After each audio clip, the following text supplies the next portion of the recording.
Good afternoon mga ka-study buddy. Sa videong ito, gagawa tayo ng simple template or title block. Okay, so once na na-open na ninyo ang inyong AutoCAD application, okay, so kung tayo ay gagawa ng bagong drawing, so new drawing, okay, so once na in-open natin yan, okay, so ang default ng ating layout ay ganito. Okay. So, merong template na pagpipilian. Okay.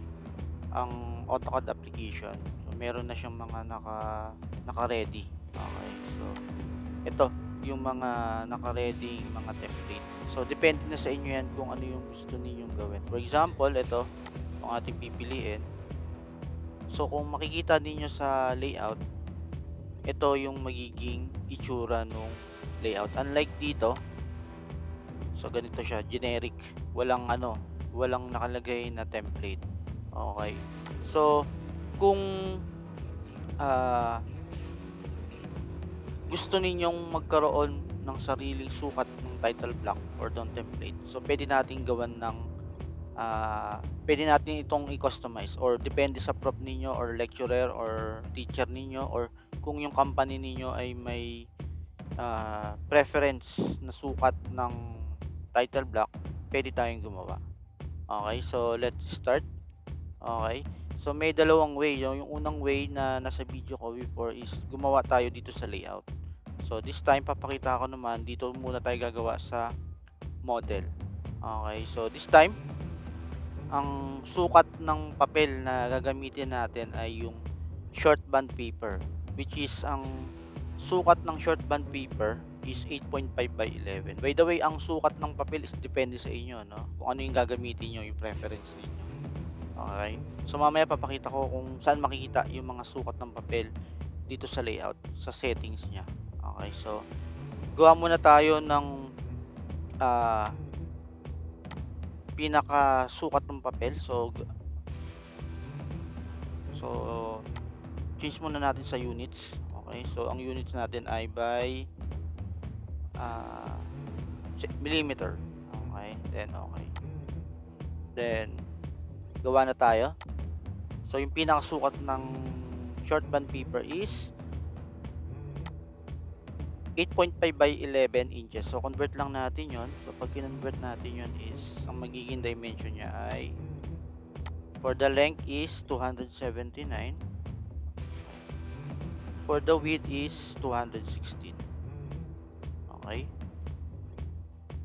Then, ayan. The next is para ma-double check natin. Ito. Ayan, 279 by 216. Okay. So, then next is ang ating offset for our borderline is 10 mm. Okay. So, gawa muna tayo ng layer. Okay. Para sa ating line weight. Okay, so ang ating line weight ay 0.7.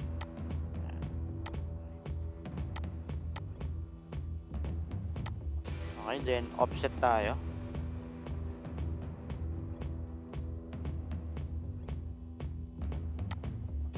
Ng 10 mm. Okay, then paloob.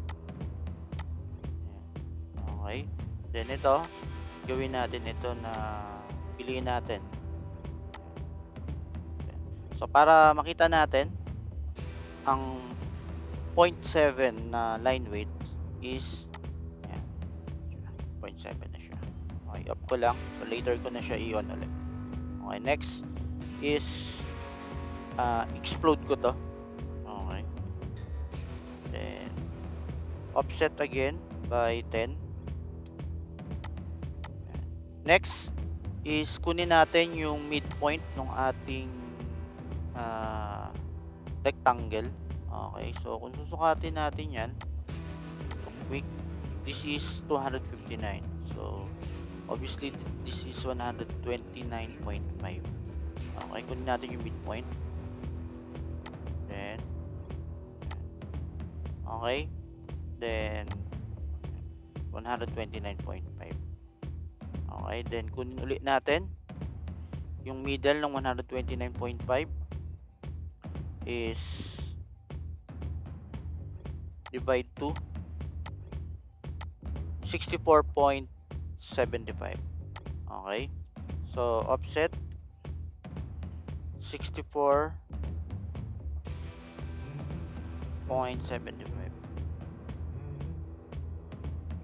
Okay, next, ito yung 129.5 hatiin natin into 3. Okay, 129.5 divided by 3 is 43.16. Okay, so offset 43.16. Okay. Ayan. So next is maglalagay tayo ng label for every column. So for the first column is name, for the second column is title, third is year and section, date, and scale. So depende yan kung ano yung ilalagay ninyo. Okay, depende yan sa prop nyo, sa company, kung ano yung laman ng inyong template. Okay, so type mtext. Okay, then specifies corner point, then height. So ang ating height ay 5 mm. Okay, then justify MC, then specify the opposite corner. So, ayan. Then 1 De La Cruz or De La Cruz 1. Okay, then copy na lang natin ito.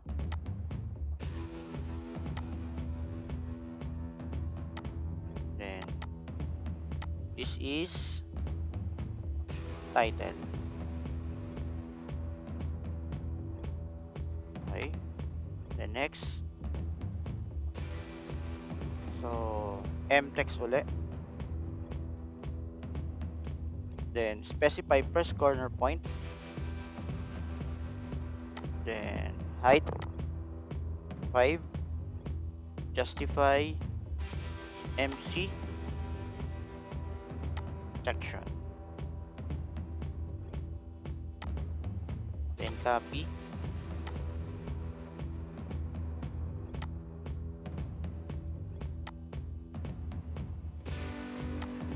Okay, this is date and this is scale.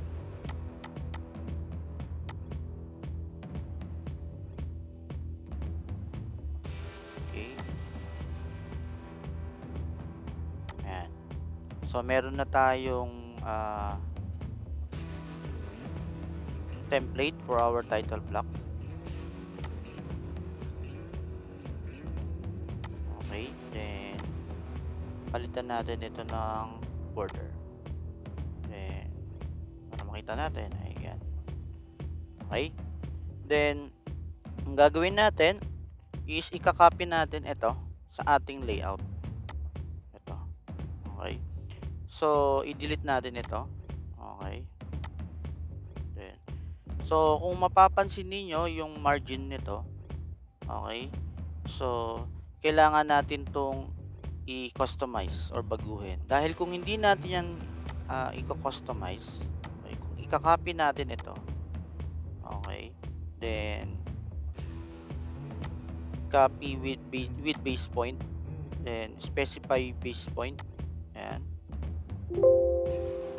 15 pound, then punta sa layout, then right click, then paste. Okay, so at isi-0 natin yan sa point natin.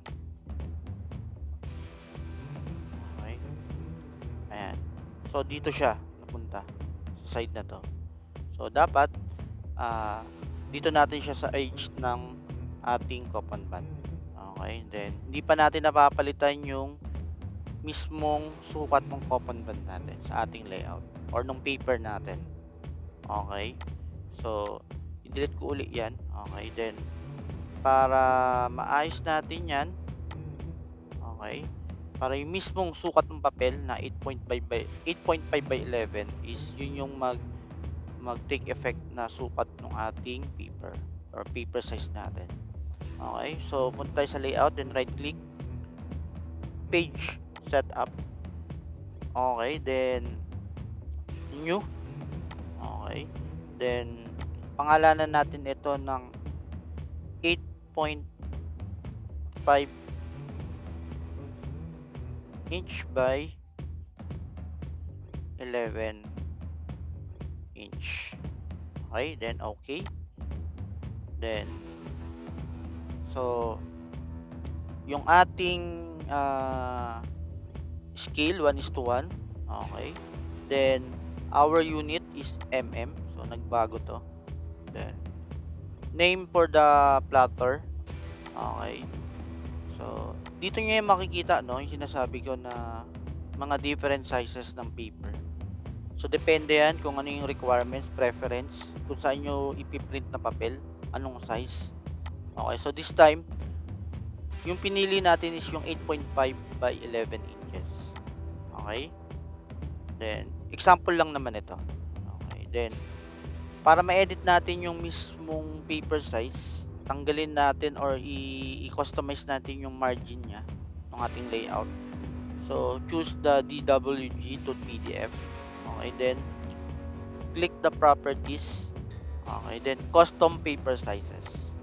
Then mag-add tayo ng panibago. Okay, then start from the scratch. Okay, then next, then next. So pansinin ninyo yung border dito, yung broken line. Ito yon, ibig sabihin yung kanyang distance is 13 mm. So palitan lang natin yung 0.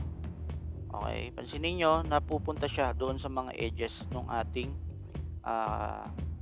line. Yung top niya napunta na dito. Then yung bottom 0, then left 0, and right 0. Then next, then palitan natin ito ng user or ng ating paper size name ng my new short band paper or my new short band. Okay, it's up to you kung ano ipapangalan nyo. Okay, then next, then finish, then okay, then okay, then set as current. Huwag nyo kakalimutan. So pansinin nyo nagbago, no, nawala, then close. Okay, next is i-make sure nyo yung scale is naka modify 1:1. Okay, so ito double check nyo lang. Okay, yung napili ninyo dito, then set current, then close. Okay, then back to model, then right click, clipboard, copy with base point, pound, 15 pound, then paste. Ayan, so pansinin nyo yung sukat na siya. Okay, so para eksakto na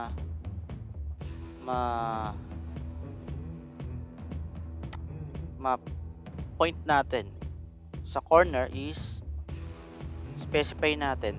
So 0, 0, then enter. Ayan, so then escape. So huwag nyong kalimutan na i-delete etong outermost line natin. Okay, dahil dun sa isang video ko, hindi ko to dinilit. So every time na magpiprint kayo is nasasama siya. Okay, so ito hindi natin ito nasama sa border natin. Ayan. Okay, Then i-delete natin ito. Ayan. So after nating makagawa, okay. So kung gusto ninyo na makita yung ating drawing dito sa ating paper, so type MB. Okay, then corner point nyo dito, then going dito. Ayan. Ayan siya. Ito yung nandito sa model natin. So napunta siya dito sa layout natin. Okay, then i-save natin ito. Okay, so delete ko lang ito.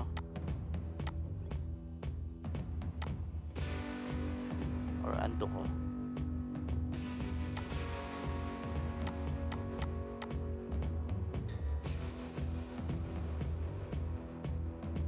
Yan.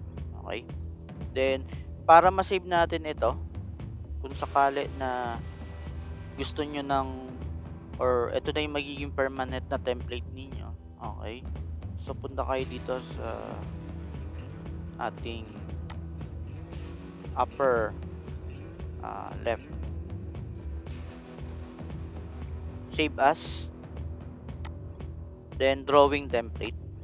Okay. Then, pangalanan ninyo ito ng ating template na gusto ninyo. So, ang pangalan niya ay my new short bond paper. Okay, then save. Okay, then kung gusto niyo lagyan ng description, it's up to you. Then okay. Then kung sakali na kayo ay gagawa ng panibago, okay, from the scratch, okay. So nandito na sa browse template yung inyong nagawang bagong template. Okay, ayan. So open. Okay, so sa new layout natin, ito na siya. Okay, for drawing 3. Ayan. Unlike dito, for layout, dahil na-copy natin siya. Okay, so i-close ko to. Ayan. So kung gagawa ko niyan, so halimbawa, yung template ko is yung from the start. So ito siya. Okay. Kung sakali naman na naka-save na yun, no, at gusto nyong magkaroon ng yung template na existing natin na nagawa ninyo, na gusto nyong gamitin, if ever, dito sa drawing 4 ninyo. For example, gagawa ako ng circle. Ayan. Or ng polygon. So, 5-sided.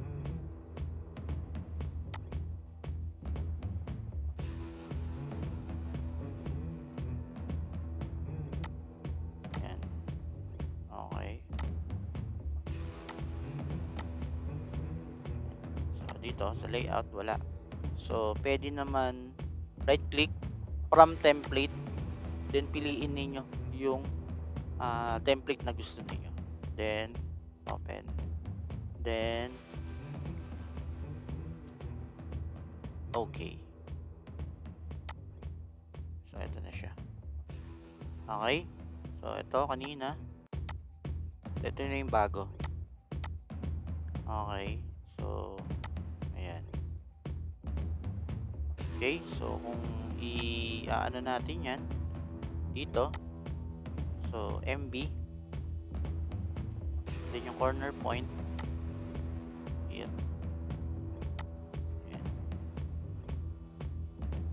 Yan. Yan. So tanggalin natin yung dito. So ayan.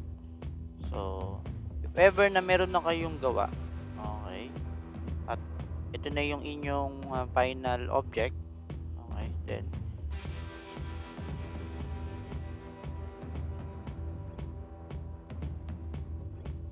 export PDF. Okay, then so my new activity. Okay, then saan mo ba gustong i-save? For this time sa desktop, then save. Okay, ayan, save na siya. So kung i-close natin yan, okay, at gusto nyong i-print ah, sa computer shop or sa ibang device na walang AutoCAD application, since na-export na ito as a PDF, so ito na siya. Ayan. So ito na yung inyong activity or project, whatever, na meron kayong customize or sariling title block or template. Okay? So that's all for our topic, how to create customize template or title block. Thank you.